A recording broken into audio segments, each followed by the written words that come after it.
یہ بری صفت، بری عادت اور یہ برا طریقہ مشرکین کا تھا، کافروں کا تھا، کہ جب انہیں کہا جاتا تمہارے یہاں بیٹی پیدا ہوئی تو ان کا چہرہ کالا پڑ جاتا، سخت ناراض ہو جاتے، غصے کا اظہار کرتے، مارتے، اپنے گھر والوں پر ظلم کرتے، آنے والی بچی کو زندہ درگور کرتے۔ یہ زمانہ جاہلیت میں طرح طرح کے یہ معاملات رائج تھے، کوئی کنویں میں پھینک رہا ہے، کوئی معاذ اللہ ذبح کرنے میں، اللہ اکبر۔ جی ہاں، آج انسان سنتا ہے اور سن کر کانپ جاتا ہے کہ کیسے لوگ تھے، کس طرح کی جاہلیت میں تھے کہ اپنی بیٹیوں کے ساتھ یہ معاملات کر دیتے تھے۔ تو وہ کسی طرح بھی بیٹی ہونا پسند نہیں کرتے تھے، اور آج بھی مسلمانوں کے اندر بھی، جی مسلمانوں میں بھی بعض خاندان میں یا گھر والوں میں یا بعض لوگ اس مرض میں مبتلا ہیں کہ وہ پسند نہیں کرتے، بلکہ ان کو بھی بتایا جائے تو وہ افسوس کا اظہار کرتے ہیں، روتے ہیں اس کے اوپر باقاعدہ۔ حالانکہ یہ اللہ کی عطا ہے، اللہ جسے چاہے بیٹے عطا فرمائے، جسے چاہے بیٹیاں عطا فرمائے، جسے چاہے بیٹے اور بیٹیاں دونوں عطا فرمائے، جسے چاہے بانجھ رکھے، نہ بیٹا دے نہ بیٹی دے۔ تو کافروں کی اس بری عادت کو اور بری صفت کو قرآن پاک میں اللہ رب العالمین نے ارشاد فرمایا ہے، وَإِذَا بُشِّرَ أَحَدُهُمْ بِالْأُنثَىٰ ظَلَّ وَجْهُهُ مُسْوَدًّا وَهُوَ كَظِيمٌ، اور جب ان میں سے کسی کو بیٹی ہونے کی خوشخبری دی جاتی ہے تو دن بھر اس کا مکالا رہتا ہے، سوجا ہوا ہے، مکالا ہے، مطلب یہ ہے کہ وہ ناراض ہے اس بات سے کہ اسے بیٹی کیوں ملی۔ یتوارا من القوم من سوء ما بشر بہ، اور کہا کہ وہ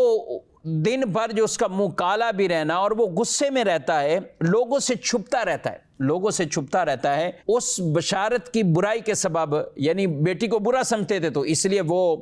لوگوں سے چھپتا تھا اور غصے میں آتا تھا۔ ایمسکہ علی ہون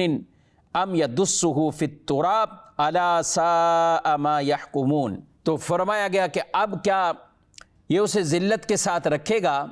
یا اسے مٹی میں دبا دے گا۔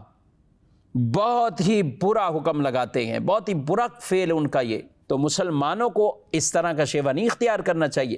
بیٹی پیدا ہو تو وہ بھی اللہ کی طرف سے ایک رحمت ہے، اللہ کی عطا ہے، نعمت ہے، اس پر بھی رب کا شکر ادا کریں، اللہ سے مدد مانگیں، رب تعالیٰ مدد فرمائے گا۔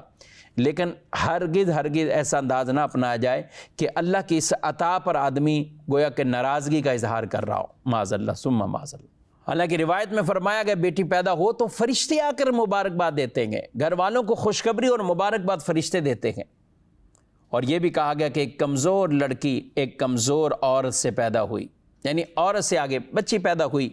کہا کہ جو اس کی کفالت کرے گا قیامت کے دن اللہ اس کی مدد فرمائے گا، اس کی مدد کی جائے گی جو اس کی کفالت کرے گا۔ اللہ پاک نے ان بیٹیوں کو، اور یوں سمجھیں کہ عورتوں کو کتنا بڑا یہ مقام اور مرتبہ عطا فرمایا، سبحان اللہ، ان کی شانوں کو بیان کیا ہے۔ اور یہ دین اسلام کی ہی تعلیم ہے کہ جس نے واقعی عورت کے کما حق ہو پورے حقوق بیان کر دیے۔ یہ پیدا ہو تو بیٹی ہے تو بیٹی کے فضائل بیان کیے ہیں، یہ رخصت ہو کر جائے ذمہ داری شوہر کے ذمہ لگا دی ہے، اب شوہر اس کے معاملات کو سر انجام دیتا ہے، اور پھر جب صاحب اولاد ہو جائے تو یہ ماں کا درجہ ہے۔ سبحان اللہ، ہر لمحے میں اور ہر زندگی کے وقت میں عورتوں کے لیے فضائل، مناقب یہ دین اسلام نے بیان فرمائے ہیں۔